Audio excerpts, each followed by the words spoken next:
Board ಇದರ 29ನೇ ಅಧಿವೇಶನವು ಶಬಿ ಉಲ್ ರಶಾದ್ ಬೆಂಗಳೂರಲ್ಲಿ ಆಯೋಜಿಸಲಾಗಿತ್ತು. ಇದರಲ್ಲಿ ಪೂರ್ತಿ ಹಾಜರಾತಿ ಇತ್ತು ಮತ್ತು ಅಮೀರೆ ಶರಿಯತ್ ಇದರ ಉಸ್ತುವಾರಿಯನ್ನು ವಹಿಸಿದ್ದರು. ಈ ಸಭೆಯು ಶಾಂತಿಯುತವಾಗಿ ನಿನ್ನೆಗೆ ಕೊನೆಗೊಂಡಿದೆ. 3 ವರ್ಷಕ್ಕೊಮ್ಮೆ ನಡೆಯುವಂತಹ ಚುನಾವಣೆಯ ಪ್ರಕ್ರಿಯೆಯಲ್ಲಿ ಚುನಾವಣೆಯೂ ಕೂಡ ನಡೆದಿದೆ. ಅದರ ಅಧ್ಯಕ್ಷರು, ಪ್ರಧಾನ ಕಾರ್ಯದರ್ಶಿಗಳು, ಉಪಾಧ್ಯಕ್ಷರು ಮತ್ತು ಇತರ ಕಾರ್ಯದರ್ಶಿಗಳ ಆಯ್ಕೆಯೂ ಕೂಡ ಆಗಿದೆ. ಇದರ ಉಪಾಧ್ಯಕ್ಷರು, ಕಾರ್ಯದರ್ಶಿಗಳಲ್ಲಿ ಈ ರಾಷ್ಟ್ರದ ಮುಂಚೂಣಿಯಲ್ಲಿರುವಂತಹ ಮತ್ತು ಬೃಹತ್ ಆಗಿರುವಂತಹ ಧಾರ್ಮಿಕ ಸಂಘಟನೆಯ ನೇತಾರರು ಇರ್ತಾರೆ. ಅಂದರೆ ಒಟ್ಟಿನಲ್ಲಿ ಮುಸ್ಲಿಂ ಪರ್ಸನಲ್ ಲಾ ಬೋರ್ಡಿನಲ್ಲಿ ಇಡೀ ದೇಶದ ಎಲ್ಲ ಧಾರ್ಮಿಕ ಹಾಗೂ ಎಲ್ಲ ಸಂಘಟನೆಗಳ ಹಾಗೂ ನಮ್ಮ ಎಲ್ಲ ಇನ್ಸ್ಟಿಟ್ಯೂಷನ್ಗಳ ಪ್ರಮುಖರು ಇದರಲ್ಲಿ ಭಾಗಿಯಾಗಿ ಇರ್ತಾರೆ. ಈ ಸಮ್ಮೇಳನದಲ್ಲಿ, ಈ ಸಮಿತಿಯಲ್ಲಿ ಇಡೀ ರಾಷ್ಟ್ರದ ಉದ್ದಗಲದಿಂದ ಇರುವಂತಹ ಎಲ್ಲ ಜನರು ಕೂಡ ಇದರಲ್ಲಿ ಆಯ್ಕೆಯಾಗಿ ಬರ್ತಾರೆ. ಅದೇ ರೀತಿಯಲ್ಲಿ ಪ್ರಮುಖ ವಿಷಯಗಳು ಇಲ್ಲಿ 7 ವಿಷಯಗಳು ಚರ್ಚೆಯಾಗಿವೆ. ಇದರಲ್ಲಿ ಪ್ರಥಮವಾಗಿ ವಕ್ಫ್ ತಿದ್ದುಪಡಿ ಕಾಯ್ದೆಯ ಬಗ್ಗೆ ಚರ್ಚೆಯಾಯಿತು ಮತ್ತು ವಕ್ಫ್ ಸ್ವತ್ತುಗಳನ್ನು ಏನು ಕಬಳಿಸುವಂಥ ಒಂದು ಹುನ್ನಾರ ನಡೀತಾ ಇದೆ, ಅದನ್ನು ವಿರೋಧಿಸಲಾಯಿತು. ಮತ್ತು ಇದರ ಹಿಂದೆ ಏನು ವಕ್ಫ್ ಅಮೆಂಡ್ಮೆಂಟ್ ಬಿಲ್ ಆಗ್ತಿತ್ತು, ಇದರ ಹಿಂದೆಯೂ ಕೂಡ ವಕ್ಫ್ಗಳ ಬಿಲ್ಗಳಲ್ಲಿ ಪರಿವರ್ತನೆಗಳು, ತಿದ್ದುಪಡಿಗಳು ಆಗ್ತಾ ಇದ್ದವು.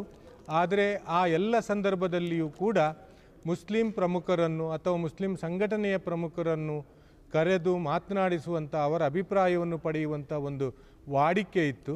ಬದಲಾಗಿ ಈ ಬಾರಿಯ ಈ ತಿದ್ದುಪಡಿಯಲ್ಲಿ ಅಂತಹ ಎಲ್ಲ ವಾಡಿಕೆಗಳನ್ನು ಗಾಳಿಗೆ ತೂರಿ ಸರ್ಕಾರ ನೇರವಾಗಿ ಪಾರ್ಲಿಮೆಂಟ್ರಿ ಬೋರ್ಡ್ ಅಂತೇಳಿ ನೇಮಕ ಮಾಡಿ ಒಂದು ದೊಡ್ಡದಾದಂತಹ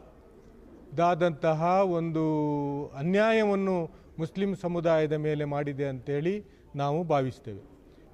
2 ದಿವಸಗಳಿಂದ ನಡೆಯುತ್ತಾ ಇರುವಂತಹ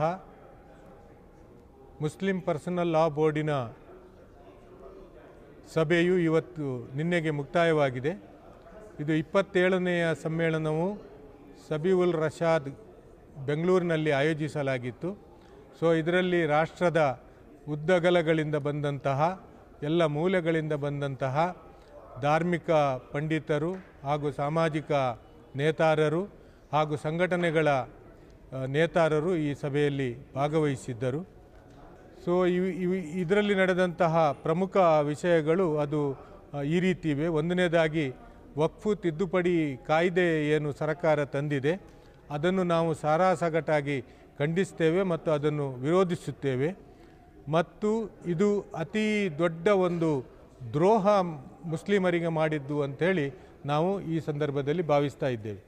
ಈ ವಕ್ಫ್ ಆ್ಯಕ್ಟಿನ ಒಳಗೆ ಎಷ್ಟು ಭೂಮಿಗಳು ಬಂದಿವೆ, ಅದು ಸರಕಾರದ ಭೂಮಿಯೂ ಅಲ್ಲ, ಅದು ಇತರರ ಭೂಮಿಯೂ ಅಲ್ಲ. ಅದು ಮುಸ್ಲಿಮರು ಮಸೀದಿಗಾಗಿ, ಮದ್ರಸೆಗಳಿಗಾಗಿ, ಕಬ್ರಸ್ಥಾನಗಳಿಗಾಗಿ ಹಾಗೂ ಅದು ಮುಸ್ಲಿಮರ ಅಭಿವೃದ್ಧಿಗಾಗಿ ನೀಡಿದಂತಹ ಭೂಮಿ. ಆ ಭೂಮಿ ನೀಡುವಾಗ ಅವರ ಕಾನ್ಸೆಪ್ಟ್ ಏನು ಅಂದರೆ, ಈ ಭೂಮಿ ನಾವು ಈ ಸಮುದಾಯಕ್ಕೆ ವಕ್ಫ್ ಮಾಡ್ತಾ ಇದ್ದೇವೆ ಮತ್ತು ಇದರ ಪ್ರತಿಫಲ ನಮಗೆ ಅಲ್ಲಾಹನಲ್ಲಿ ಸಿಗುತ್ತದೆ ಹೇಳುವಂಥದ್ದು. ಅದಕ್ಕಾಗಿ ಕೆಲವರು ಏನು ಭಾವಿಸಿಕೊಂಡಿದ್ದಾರೆ ಅಂತ ಹೇಳಿದ್ರೆ, ಇದು ವಕ್ಫ್ ಭೂಮಿ ಅಂದರೆ ಅದು ಅಲ್ಲಾಹನ ಭೂಮಿ ಅಂತ. ಆ ರೀತಿ ಅಲ್ಲ, ಅದು ಅಲ್ಲಾಹನ ಭೂಮಿ ಅಂತೇಳಿ ಅಲ್ಲ, ಅದು ಮುಸ್ಲಿಮರ ಭೂಮಿ ಅದು. ಆದರೆ ಅಲ್ಲಾಹನಿಗಾಗಿ ಅದನ್ನು ದಾನ ಮಾಡಿರುವಂಥದ್ದು. ಈ ಕಾನ್ಸೆಪ್ಟ್ ಅದರ ಹಿಂದೆ ಇದೆ. ಅದೇ ರೀತಿಯಲ್ಲಿ ಈ ಬಾರಿ ಈ ಕಾಯ್ದೆ ಏನು ತರಲಾಗಿದೆ, ಇದರ ಹಿಂದೆ ಯಾವಾಗಲೆಲ್ಲ ಈ ಕಾಯ್ದೆಯಲ್ಲಿ ತಿದ್ದುಪಡಿ ತರಲಾಯಿತು, ಆವಾಗ ಇಲ್ಲಿಯ ಮುಸ್ಲಿಂ ನೇತಾರರನ್ನು ಚರ್ಚೆಯಲ್ಲಿ ಇಟ್ಟುಕೊಳ್ಳಲಾಗ್ತಿತ್ತು. ಆದರೆ ಈ ಬಾರಿ ನೇರವಾಗಿ ಸರ್ಕಾರವನ್ನು ಈ ಕಾಯ್ದೆ ತಂದು ಅದನ್ನು JPCಗೆ ವಹಿಸಿಕೊಟ್ಟಿದೆ. ಸೊ ಇದು ಸರಿಯಲ್ಲ ಹೇಳುವಂಥದ್ದು ನಮ್ಮ ಅಭಿಪ್ರಾಯ. ಸೊ ಇದಕ್ಕಾಗಿ ನಾವು ಚಾಲೆಂಜ್ ಮಾಡ್ತಾ ಇದ್ದೇವೆ. ಈ ವಿಚಾರವಾಗಿ JPC ಏನಿದೆ ಅದು ಭಾರತೀಯರಲ್ಲಿ ಇದರ ಬಗ್ಗೆ ಅಭಿಪ್ರಾಯಗಳಿದ್ದರೆ ಸಂಗ್ರಹ ಮಾಡಲಿಕ್ಕಾಗಿ ಒಂದು ಆ್ಯಪನ್ನು ಓಪನ್ ಮಾಡಲಾಯಿತು. ಈ ಆ್ಯಪಿನ ಮೂಲಕ ಸರಿಸುಮಾರು 3,66,00,000 ವಿರೋಧಗಳು ಕೇವಲ ಮುಸ್ಲಿಂ ಪರ್ಸನಲ್ ಲಾ ಬೋರ್ಡ್ ಮಾಡಿದಂತಹ ಆ್ಯಪಿನ ಮೂಲಕ ಅದು ನಮೂದಿಸಲಾಗಿದೆ. ಅದೇ ರೀತಿಯಲ್ಲಿ ದೇಶದ ಉದ್ದಗಲದಲ್ಲಿ ಸರಿಸುಮಾರು 5 ಕೋಟಿ ಮುಸ್ಲಿಮರು ಅದನ್ನು ವಿರೋಧಿಸಿ ತಮ್ಮ